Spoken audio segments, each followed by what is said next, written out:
पूर्व क्लास रे मु आपण मानकु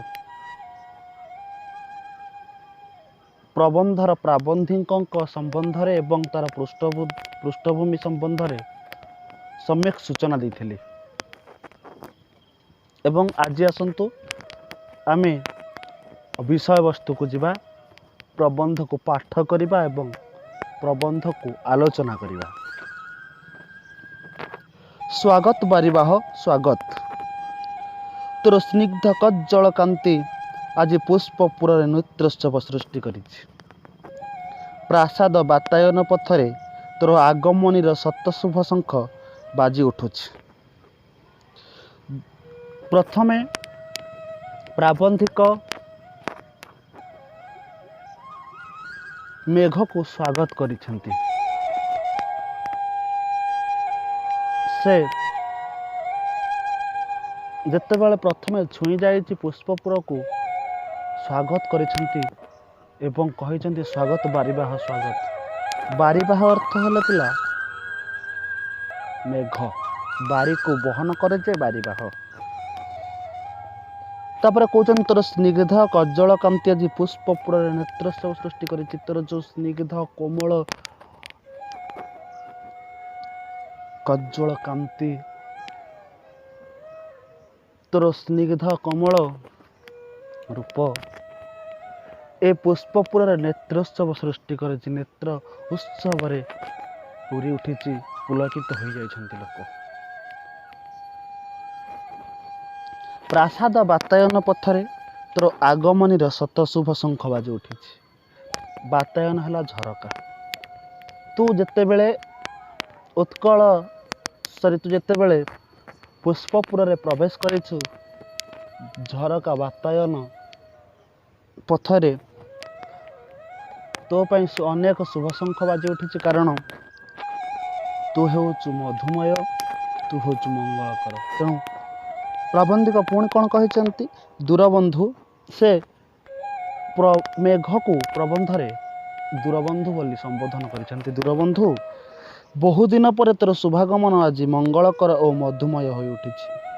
तू बहुत दिन पर आज आसीछु। 8 मास काल रौद्र तापरे ये धरणी रुक्ष हो जाइथिला। 8 मास काल पांडुर वर्ण धारण करिछि ए पुष्पपुर। तेणु तो बहुत दिन पर आसीछु तोर बहुत दिन पर तोर शुभागमन घटे। खाली गमन नुहे शुभागमन कारण तू आसीछु अशुभ नुह अमंगल नुहे तू आसीछु शुभ को लेकिन शुभत्व भाव। बहुत दिन पर तोर शुभगमन आज मंगलकर और मधुमय हो उठी। आउ कौन है ना तो आगमन तो शुभागमन आम मंगल एवं मधुमय हो उठी कारण रुक्षवर्ण शुष्क धरणी को तू आज भिजई देबू तोर प्रथम स्पर्श आषाढ़ प्रथम दिन रे। तोर स्पर्श पुष्पपुर अचिरे सजीव और श्यामल हो। हे मेघ तू जिते स्पर्श कर पुष्पपुर को अचिरे खूब शीघ्र कौन हेब ना ये पुष्पपुर श्यामल हो उठिबा और सजीव हो उठिबो। सतरे जेपरि तो बिना ये पुष्पपुर निर्जीव हो जाइथिला पांडुर हो जाइथिला। बारिद मु शुणिछि जे इतिहासर केउ अनाम जुगरे विताड़ित विरही यक्षटीए पुष्प अर्घ्य तोते पूजा करी अलकापुरीर प्रियापाशकुत हस्तर उदंत पठाइथिला।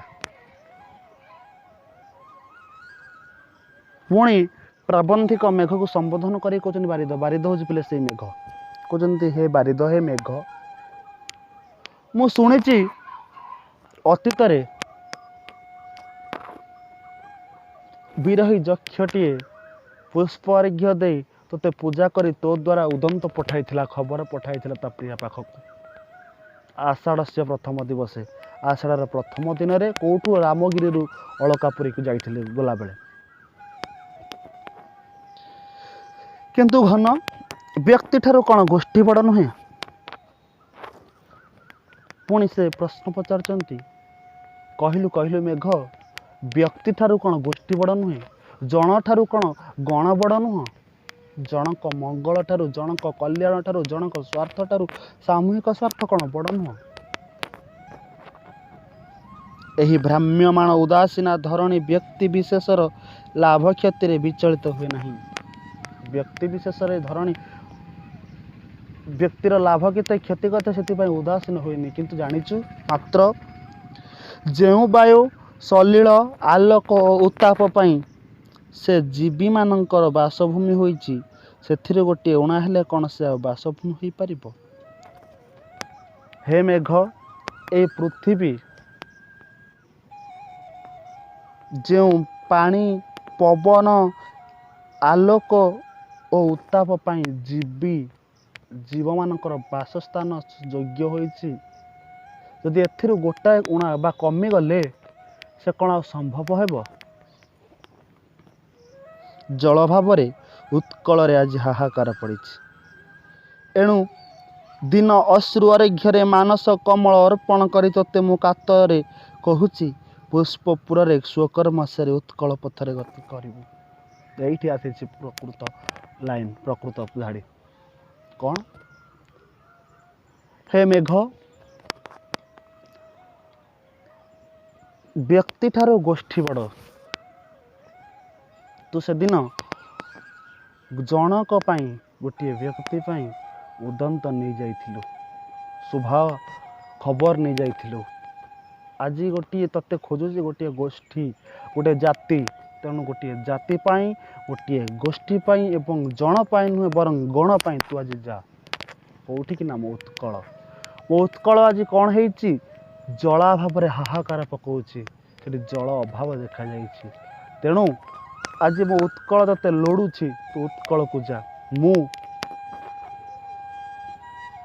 तते अश्रु अर्घ्य मानस कमल अर्पण करी कातर डाकुची विकल कहूची मो आखिर लुह ढाली दे मन हृदय तते दे कातर डाकुची हे मेघ तुम उत्कल को जा ए पुष्पपुर तो स्वकर्म सारी दे। आज जदि धूम ज्योति बा सलिल होई तो सहित मिसी पारती तेबे बातायन पथरे उड़ी जाई अग्रगति मोर जन्मभूमि को तते चिन्हाई दियंती। मेघ आज जदि मु धुआं हो पारती ज्योति बा आलोक हो पारती सलिल बोइले कौन पानी जदि मु धुआं आलोक किंबा जल हो पारती तबे तो देहरे मिसी जाती एवं अग्रगति खूब शीघ्र क्षिप्र गति तते मो जन्मभूमि को नहीं चिन्ह दियंती। तथापि पथ प्रदर्शक बिना भारतर सारभूता उत्कल भूमि को चिन्हिबा पई तोर भ्रम हेब ना। मु तो जल पानी जल पवन आलोक हे धुआं हे तो सहित मिसी पारिबिनी किंतु मेघ तथापि मु कहूची ए उत्कल भूमि भारतर सारभूता भारतर श्रेष्ठ अंश को चिन्हिबा पई तते भ्रम हेबनी। ता अर्थ कौन तू ए उत्कल भूमि को अचिरे खूब शीघ्र चिन्हि पारिबु। तो देखिबु जे एक दिगरे पुग पुनाग ताल तमाल तांबुल और नारिकेल बनरे विश्वभित महोदधि बेलार से बलयित होइछि। तो जिते बेले मो उत्कल भूमि को देखा जीव गोटे पार्श्व ताल तमाल तांबुल पुग पुनाग पुग है गुआ पुनाग है पोलांग गछरे समुद्र कूले कूले से बलयित गोटे पार्श्व समुद्र एवं ए परिवेष्टनी एवं अन्य पाखरे कौन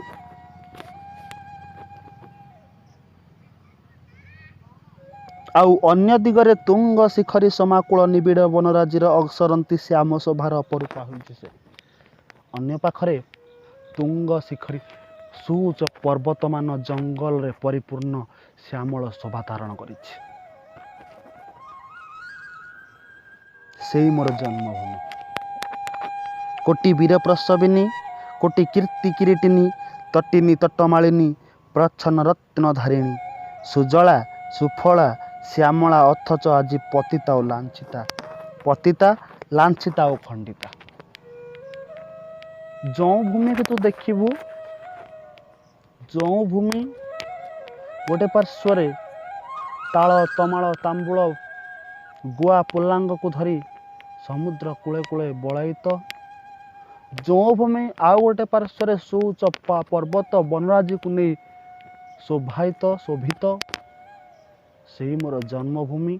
से जन्मभूमि कौन ना कोटि वीर प्रसविनी, केते केते वीर को से जन्म देछि, केते केते शौर्य वीर्यवान व्यक्ति तारी कोलर जन्म नहीं। कोटि कीर्ति किरीटिनी, अनेक कीर्तिर मुकुट से धारण करिछि। आउ कौन तटिनी तटमालिनी, अनेक नद नदी ता देहरे बही जाउछंती एवं प्रच्छन्न रत्न धारिणी, ता गर्भरे अनेक रत्न पुरी रही। से सुजला आउ सुफला, किंतु मेघ से आज लांछिता खंडिता पतिता। से आज पतित हो जाइछि, लांछना सहिछि, आउ खंडिता से आज खंड विखंडित हो जाइछि। डॉक्टर मायाधर मानसिंह गोटे बढ़िया कथा कही, कथाटी हुए तो मोर संपूर्ण मन पड़ुनी, किंतु यही भली कि पृथ्वी रे बोधुए उत्कलर भाग्य जहाँ घटी आउ कौन से राज्य बा देश भाग्यशाली घटी, सब मुहूर्त लांछना पाई, से सब मुहूर्त खंड विखंडित कर दिया जाइए। तेणु से आज खंडिता। जलद एपरी भूमि को चिन्हिबा पाई तोर भ्रम हेब नहीं। हे मेघ, जलद से मेघ, जलद हे मेघ, मु जो भूमिर सूचना तो देली, जो भूमिर चित्रटे तो मानस पटरे आंकीदेली, से भाया भूमि को चिन्हिबा पाई तोर भ्रम हेब नहीं। तू भ्रमरे पड़िबु नहीं, अर्थात तू ताको चिन्हि पारिबु। बिजुली विमंडित और बलका विशोभित,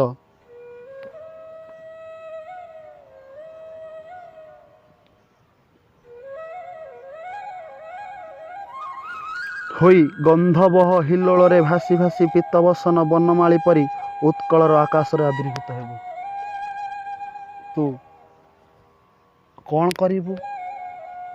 बिजुली विमंडित होई भासी जीवु पवन देहरे एवं बनमाली कृष्ण भली उत्कल आकाश रे आविर्भूत हेबु।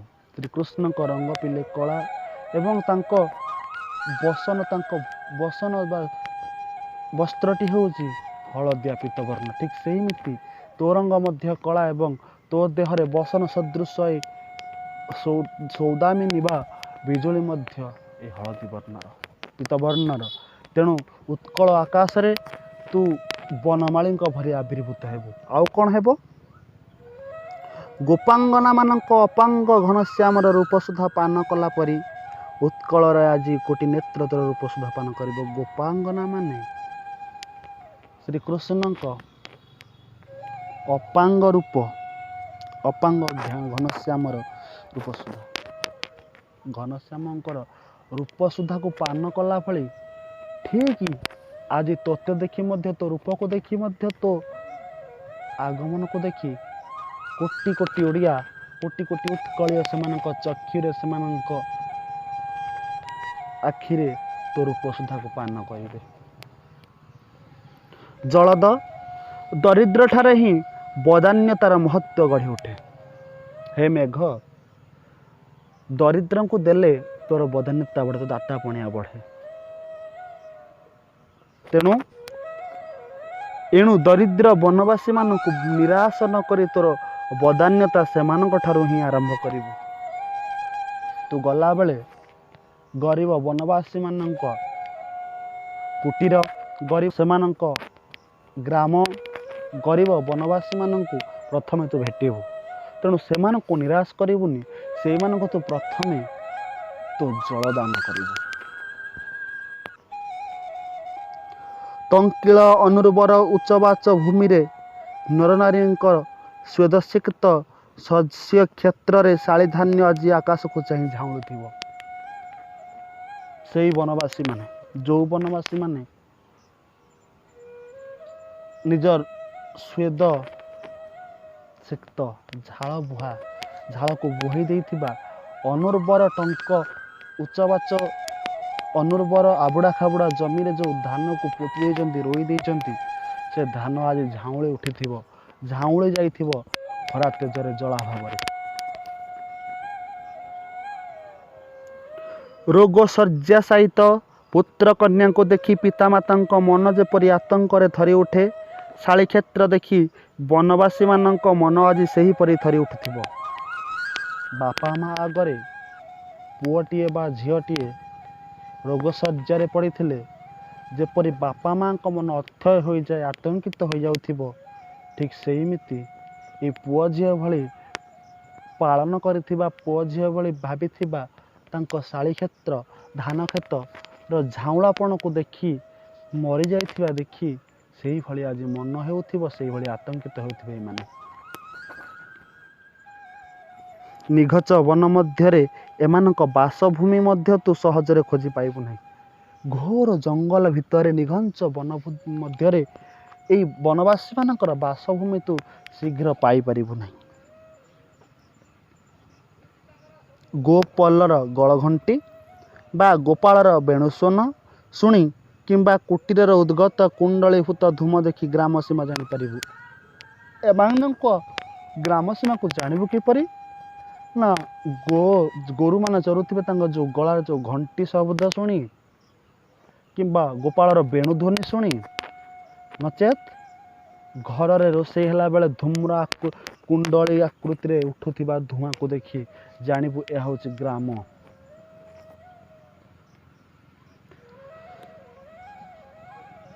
ଅଥବା ଯଦି ତୋର ଭାଗ୍ୟରେ ଥାଏ ତେବେ ସଂକୀର୍ଣ୍ଣ ପଥରେ ଶ୍ରେଣୀବଦ୍ଧ ନରନାରୀଙ୍କ ପ୍ରବାହଟିଏ ତୋ ଆଖିରେ ପଡ଼ିଯିବ।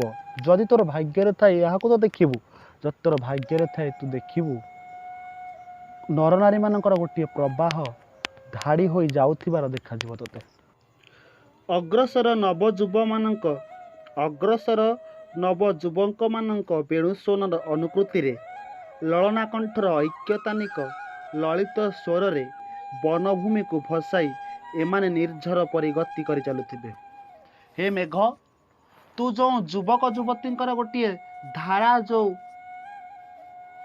ଗୋଷ୍ଠୀ ଦେଖିବୁ, ସେମାନେ କ'ଣ କରୁଥିବେ ନା ପୁରୁଷମାନେ ବେଣୁସ୍ୱନରେ ମଧୁର ମୂର୍ଚ୍ଛନା ତୋଳୁଥିବେ ଏବଂ ସେ ବେଣୁସ୍ୱନକୁ ଅନୁକରଣ କରି ଲଳନାମାନେ ସୁଲଳିତ କଣ୍ଠରେ ଗୀତ ଗାଉଥିବେ ଏବଂ ଏହା ସମଗ୍ର ବନଭୂମିକୁ ଭସାଇ ବନଭୂମିକୁ କମ୍ପେଇ ଦେଉଥିବ। ଏମାନେ କ'ଣ କରୁଥିବେ ନା ଗୀତ ଗାଇ ନିର୍ଝରଣୀ ପରି ଗତି କରୁଥିବେ ବନରେ। ନବଘନ, ତୁ ଦେଖି ଜାଣିବୁ ଯେ ଏହି ନାରୀମାନେ କୁଜିହଂସୀ ଠାରୁ ଗତି ଚୋରି କରନ୍ତି ନାହିଁ କିମ୍ବା ମଦାଳସା ହୋଇ ମାତଙ୍ଗିନୀ ପରି ଚାଲନ୍ତି ନାହିଁ। ହେ ନବଘନ, ତୁ ଏଇ ଯେଉଁ ଗୋଷ୍ଠୀଟିକୁ ଦେଖିବୁ, ଏଇ ଯେଉଁ ପ୍ରବାହଟିକୁ ଦେଖିବୁ, ନରନାରୀର ପ୍ରବାହ, ଯୁବକ ଯୁବତୀର ପ୍ରବାହ, ଏମାନେ କୁଜିହଂସ ପାଖରୁ ଚାଲି ଚୋରି କରନ୍ତି ନାହିଁ। ଅର୍ଥାତ୍ ଏମାନେ କୁଜିହଂସ ଠାରୁ ଗତି ଚୋରି କରନ୍ତି ନାହିଁ। ଏମାନେ କୁଜିହଂସ ଭଳି ଗତି କରି ଚାଲନ୍ତିନି ଢଳି ଢଳି କିମ୍ବା ମଦଳସା ହୋଇ ବା ଅଳସୁଆ ହୋଇ ମାତଙ୍ଗିନୀ ମାଇ ହାତୀ ଭଳି ଏମାନେ ଚାଲନ୍ତି ନାହିଁ କିମ୍ବା କୁସୁମ କୋମଳ ପଦରେ ଅଳକ୍ତକ ବୋଳନ୍ତି ନାହିଁ କିମ୍ବା ଜବାଧରରେ ରକ୍ତ ରାଗ ରଞ୍ଜନ୍ତି ନାହିଁ। ଏମାନେ ଅଧରରେ ରକ୍ତ ରଞ୍ଜନ୍ତି ନାହିଁ, ରକ୍ତ ରାଗ ରଞ୍ଜନ୍ତି ନାହିଁ। ଆଉ ସେମାନଙ୍କ ପାଦରେ ଅଳତା ବୋଳନ୍ତି ନାହିଁ। ଏମାନେ କ'ଣ କରନ୍ତି ନା ସୁସ୍ଥ ସବଳ ଓ ସୁବଳିତ ତନୁଲତାରେ ବନ ପୁଷ୍ପ ଭରା ଗଭାର ଶୋଭା ଧାରଣ କରି ଏମାନେ ସଂକୀର୍ଣ୍ଣ ବନ୍ଧୁର କର୍କଶ ଓ ଉରଗ କୁଟିଳ ଗିରିପଥକୁ ହାସ୍ୟ ଓ ସଙ୍ଗୀତ ମୁଖର କରି ନିର୍ଝରିଣୀ ପରି ଗତି କରି ଚାଲିଯାଆନ୍ତି। ଏମାନଙ୍କ ଗଭାରେ ବନଫୁଲ ଖୋସି ହାସ୍ୟ ସଙ୍ଗୀତରେ ରୋଳ କରି ଏମାନେ ନିର୍ଝରିଣୀ ପରି ଜାଙ୍ଗଲିକ ଭୂମିରେ ଗତି କରିଥାନ୍ତି। ବାରିବାହ, ଏ ସମସ୍ତ ତୋର ବାନ୍ଧବୀ। ତୋର ଗୁରୁଗମ୍ଭୀର ଗର୍ଜନରେ ଭୀତା ହୋଇ ଏମାନେ ଆଲିଙ୍ଗନ ପାଇଁ ପୁରୁଷ ପାଶକୁ ପଳାନ୍ତି ନାହିଁ। ଅବିରତ ବୃଷ୍ଟିପାତ ମଧ୍ୟରେ ବନସ୍ପତି ପରି ରହି ଶସ୍ୟ କ୍ଷେତ୍ରରେ କର୍ମରତ କରନ୍ତି। ହେ ମେଘ, ଏଇମାନେ ହେଉଛନ୍ତି ତୋର ପ୍ରକୃତରେ ବାନ୍ଧବୀ। ଏମାନେ ତୋର ଗୁରୁଗର୍ଜନ ଗମ୍ଭୀର ସ୍ୱରରେ, ତ ଘଡ଼ଘଡ଼ି ସ୍ୱରରେ ତ ଆସୁଥିବା ଗୁରୁ ଗମ୍ଭୀର ସ୍ୱର ଦେଖିକି, ଗୁରୁ ଗମ୍ଭୀର ରୂପ ଦେଖିକି ଏମାନେ ଭୟଭୀତ ହୋଇ ପୁରୁଷ ପାଖକୁ ଆଲିଙ୍ଗନ ହେବା ପାଇଁ ପଳାନ୍ତି ନାହିଁ, ଭୟରେ ଯାଆନ୍ତି ନାହିଁ। କି ଏମାନେ ତୋତେ ଦେଖି ଭୀତତ୍ରସ୍ତ ହୁଅନ୍ତିନି, ବରଂ ସେମାନେ ବନସ୍ପତି ଭଳି କ'ଣ କରନ୍ତି? ଅବିରତ ବୃଷ୍ଟିପାତ ମଧ୍ୟରେ, ଘୋର ବର୍ଷା ମଧ୍ୟରେ ଯେତେବେଳେ ପ୍ରଚୁର ବର୍ଷୁଥିବ, ସେତେବେଳେ ମଧ୍ୟ ବନସ୍ପତି ପରି ଏମାନେ ସ୍ୱକର୍ମରେ ଲିପ୍ତ ଥାନ୍ତି ଶାଳୀ କ୍ଷେତ୍ରରେ, ଧାନ କ୍ଷେତ୍ରରେ।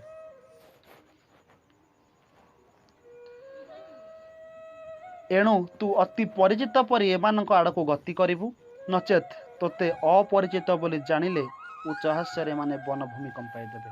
ତେଣୁ ତୁ ଯେତେବେଳେ ଏମାନଙ୍କ ପାଖକୁ ଯିବୁ, ସେତେବେଳେ ସେମାନଙ୍କ ପାଖରେ ଟିକେ ପରିଚିତ ବୋଲି ତୁ ପ୍ରମାଣ କରିବାକୁ ଚେଷ୍ଟା କରିବୁ। ଆଉ ଯଦି ଜାଣନ୍ତି ତୁ ଅପରିଚିତ ବୋଲି, ସେମାନେ ହାସ୍ୟରୋଳରେ ଗଗନ ପବନ କମ୍ପାଇ ଦେବେ, ସେମାନେ ହସିବେ। ତେବେ ଆଜି ପାଇଁ ଏତିକି ଥାଉ। ଧନ୍ୟବାଦ।